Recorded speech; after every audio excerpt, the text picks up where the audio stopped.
teman-teman, subscriber setia channel spesial horor dimanapun kalian berada. Kali ini Mimin akan membawakan sebuah cerita horor dari akun Twitter @beristory yang berjudul Bali. Buat kalian yang sudah tidak sabar, langsung saja selamat menyimak. Semoga kalian tetap berani. Namaku Iren, tinggal dan bekerja di Jakarta. Pernah mengalami peristiwa menyeramkan yang tidak masuk di akal. Pengalamanku ini berawal ketika bersama dua teman dekat berlibur ke Bali. Tidak menggunakan pesawat, kami memilih untuk mengendarai mobil road trip istilahnya. Aku, Bagus, dan Indah. Kami bertiga memang sudah merencanakan ini sejak jauh hari. Sudah direncanakan matang-matang. Hotel dan tempat tujuan wisata mana yang akan dikunjungi sudah ditentukan. Pokoknya benar-benar excited menantikan ini semua terlaksana. Ya sudah, di bulan Juli 2017 kami berlibur ke Bali. Walaupun waktu itu bukan pertama kalinya ke Bali, tapi tetap saja kami semangat dan penuh keceriaan karena kedepannya akan menemui tempat wisata eksotis, pantai, gunung, dan lainnya. Perjalanan darat dari Jakarta yang memakan waktu cukup lama tidak juga membuat keceriaan luntur. Waktu itu hari Rabu, sekitar jam 12 siang kami sudah sampai di Denpasar, di mana hotel tempat kami menginap nantinya berada. Benar-benar perasaan yang menyenangkan ketika sudah benar-benar sampai di Bali, yang sebelumnya kami hanya merindukan alamnya, budayanya, orang-orangnya, makanannya, semuanya. Tentu saja, sebagai wisatawan, dimanapun berada kami akan selalu menghormati budaya dan orang-orangnya. Begitu juga Bali, yang sangat kental dengan budayanya, punya karakter kedaerahan yang sangat kuat. Kami sangat menghormatinya. Setibanya di Bali, yang kami cari pertama kali adalah makan siang. Tentu saja, yang diincar adalah makanan khas setempat. Setelah makan, kami baru akan menuju hotel untuk beristirahat sejenak. Hotel tempat kami menginap ini letaknya tidak di tengah kota, tapi bukan yang di luar Denpasar juga. Sengaja tidak mencari hotel mewah berbintang. Kami sengaja menginap di tempat yang sederhana namun masih bagus dan layak. Toh nantinya kami akan lebih banyak di luar untuk jalan-jalan daripada berada di hotel. Jadi tidak perlu bermewah-mewah. Jam 2 siang, kami sampai di hotel. Persis seperti dalam bayangan, hotel ini sangat menarik, jauh dari kesan mewah, tapi bagus dan sangat Bali. Kamarnya berbentuk seperti pondok-pondok kecil yang berdiri terpisah satu sama lain, tapi letaknya masih berdekatan. Tipikal bangunan yang ada di Bali. Hotel ini juga sama memiliki patung-patung khas Bali yang diletakkan di banyak sudut. Ukiran dan lukisannya juga sangat mencerminkan Bali. Kami semakin senang melihat itu semua. Ditambah juga lingkungannya sangat asri, banyak pohon rindang berdiri di dalam wilayah hotel yang cukup besar ini. Nyaman, asri, dan indah. Di sisa hari pertama, kami habiskan beristirahat, tapi pada malam harinya keluar untuk mencari makan dan tempat hangout. Baru keesokan harinya, kami habiskan waktu seharian untuk berwisata, jalan-jalan ke tempat menarik, dan pasti juga ramai wisatawan. Seperti sudah banyak kita tahu, kalau jalan-jalan di Bali, kita akan banyak melihat semacam sesajen kecil yang diletakkan di depan toko atau bangunan lainnya. Kalau di depan toko, yang letaknya di pinggir jalan biasanya akan ditaruh di atas trotoar. Sesajen ini biasa disebut dengan canang, menggunakan wadah terbuat dari janur yang isinya biasanya adalah kembang rampe, bunga gumitir, paca air, jepun, dan jajanan bungkus kecil. Nah, ketika sedang jalan-jalan ini, kami juga melihat banyak canang, apalagi di depan toko dan rumah makan hampir pasti ada. Di siang menjelang sore, ketika baru saja selesai makan di daerah Sanur, kami berjalan kaki kembali menuju kendaraan. Pada saat menuju mobil inilah terjadi sesuatu. Bagus, yang selalu berjalan paling belakang, secara tidak sengaja menendang canang yang berada di depan salah satu toko. Walhasil, canang itu terpental dan isinya berserakan semua. "Kamu bagaimana sih, Gus? Berantakan tuh. Jalan lihat-lihat dong." Indah ngomel melihat itu semua. "Aku tidak sengaja, tidak kelihatan," jawab Bagus. "Buruan, kamu beresin." Aku ikut menimpali. Iya, jawab Bagus sambil berjongkok mengumpulkan lagi isi canang lalu membereskannya. Tapi tidak lama, bapak pemilik toko yang mungkin sejak tadi sudah melihat kelakuan Bagus keluar menghampiri. "Sudah, tidak usah, biarkan saja," ucap bapak itu ramah sambil tersenyum. "Maaf ya Pak, saya tidak sengaja," kata Bagus lagi. Lalu dia melanjutkan merapihkan canang. Setelah selesai dan sekali lagi meminta maaf kepada bapak pemilik toko, kami melanjutkan perjalanan menuju ke mobil. "Kamu ada-ada saja sih Gus, pakai nendang sesajen segala," begitu kata Indah ketika kami sudah berada dalam mobil dan dia tidak bisa menahan tawa. "Dibilang aku tidak sengaja. Duh, semoga tidak kenapa-kenapa ya. Aku takut nih," kata Bagus. "Ya memang bakalan ada apa. Ya tidak akan ada apa-apalah," aku bilang begitu. Walau ada sedikit perasaan was-was, entah apa penyebabnya. Sorenya, kami melanjutkan menuju satu tempat wisata. Setelahnya akan mencari makan malam di Denpasar. Singkat cerita, malam menjelang. Kami yang baru saja pulang dari tempat wisata di daerah utara agak kemalaman dalam perjalanan kembali ke Denpasar. Jam 9, kami masih di jalan. Karena itulah, akhirnya memutuskan makan malam di tengah perjalanan di luar rencana. Lalu, kami berhenti di satu rumah makan khas Bali. Kira-kira masih 1 jam jaraknya dari Denpasar. Akhirnya, nemu restoran. "Lapar aku," Bagus bilang begitu ketika kami turun dari mobil.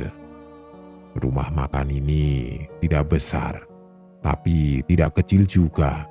Hanya ada satu bangunan yang berdiri di lahan luasnya. Bangunan yang sebagian besar komponennya terbuat dari bambu, sangat artistik. Di halaman hanya ada kendaraan kami. Tidak ada kendaraan lain, pertanda kalau pengunjung di dalamnya juga kemungkinan kosong. Benar, ketika sudah berada di dalam, kami hanya melihat isinya. Hanya deretan meja dan kursi kosong, tidak ada orang sama sekali. Tidak tampak juga karyawan rumah makan ini. Kosong. "Ah, sudahlah, duduk saja dulu yuk. Nanti juga datang mas mbaknya," begitu aku bilang lalu memilih salah satu meja masih di dekat pintu. Benar apa yang ku bilang tadi. Tidak berapa lama kemudian, ada mas-mas datang mendekat sambil tersenyum. "Selamat datang, silahkan memilih menunya," begitu kata mas itu sambil menyodorkan daftar menu. Tidak makan waktu lama, kami yang sudah kelaparan sejak dalam perjalanan tadi langsung memesan makan. Kemudian sambil menunggu makanan datang kami kembali berbincang. "Sepi sekali ya resto ini. Apa karena sudah malam ya? Begitu aku bilang. Iya, kosong seperti ini, tidak ada orang selain kita. Semoga enak makanannya. Bagus menimpali. Kata siapa kosong? Itu ada orang. Tapi tiba-tiba Indah bilang begitu sambil agak berbisik. Raut wajahnya menunjuk ke arah belakang tempat duduk aku dan Bagus. Tentu saja, aku dan Bagus langsung menoleh ke tempat di mana yang Indah maksud. Benar, ternyata ada orang lain. Ada yang sedang duduk sendirian di kursi yang letaknya nyaris di pojokan. Ada perempuan duduk seorang diri. Tapi di mejanya tidak kelihatan ada piring dan gelas kotor sisa makanan. Bersih. Dia duduk diam sambil seperti sedang membaca buku, menundukkan wajah. Pakaian perempuan itu terusan panjang berwarna putih corak. Aneh sekali perempuan itu, sendirian, makan tidak, minum juga tidak. Bagus berbisik pelan. Yang punya resto ini kali, begitu kata Indah. Aku tidak menimpali apa-apa. Aku malah berpikir keras kenapa tiba-tiba perempuan itu ada di belakang. Padahal ketika datang tadi jelas-jelas kami tidak melihat ada orang sama sekali. Tapi entahlah.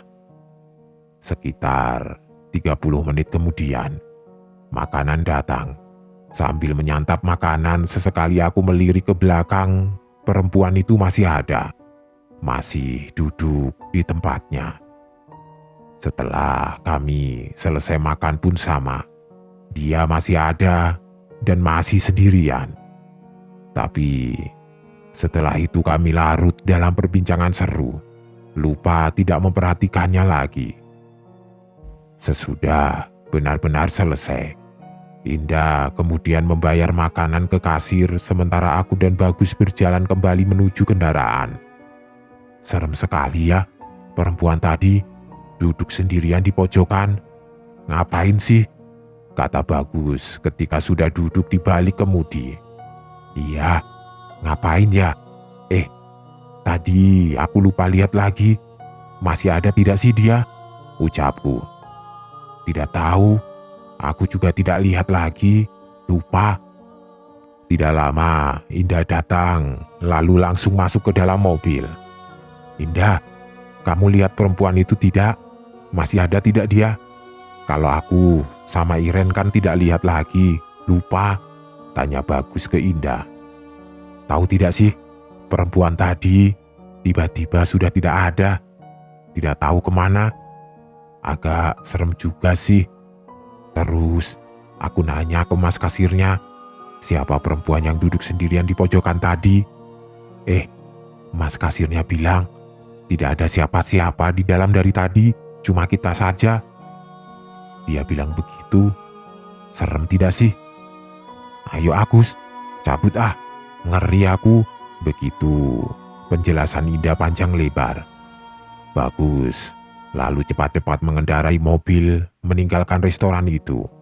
Agak seram juga. Singkat cerita, sekitar jam 10:30 kami sampai di hotel. Oh iya, pondokan tempat kami menginap ini letaknya sekitar 50 meter dari pintu masuk yang letaknya dekat parkiran. Jadi harus sedikit berjalan kaki untuk mencapainya.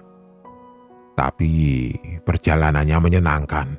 Kami menelusuri jalan setapak yang kanan kirinya banyak pepohonan dan lampu-lampu templok kecil. Pokoknya indah dan tidak membosankan. Kamar kami yang berbentuk pondokan letaknya dekat dengan kolam renang. Malam itu tentu saja sudah tidak ada tamu yang berenang. Kamar kami juga luas. 2 tempat tidur besar jadi tempat beristirahat yang nyaman. Aku bersama Indah bersama dalam 1 tempat tidur. Sementara Bagus tidur di kasur yang satu lagi. Ya sudah, karena seharian jalan-jalan berkeliling melelahkan. Setelah mandi kami semua langsung naik tempat tidur dan mencoba untuk tidur. Benar, Setelah sedikit berbincang, kami langsung terlelap. Wah, Indah rajin sekali sholat malam-malam begini. Keadaan masih gelap ketika aku bilang begitu dalam hati, melihat Indah bermukena sedang mendirikan sholat dekat TV. Walaupun kamar dalam keadaan gelap, penerangan hanya bersumber dari cahaya lampu di luar. Tapi aku masih bisa melihat dengan jelas kalau Indah sedang sholat malam.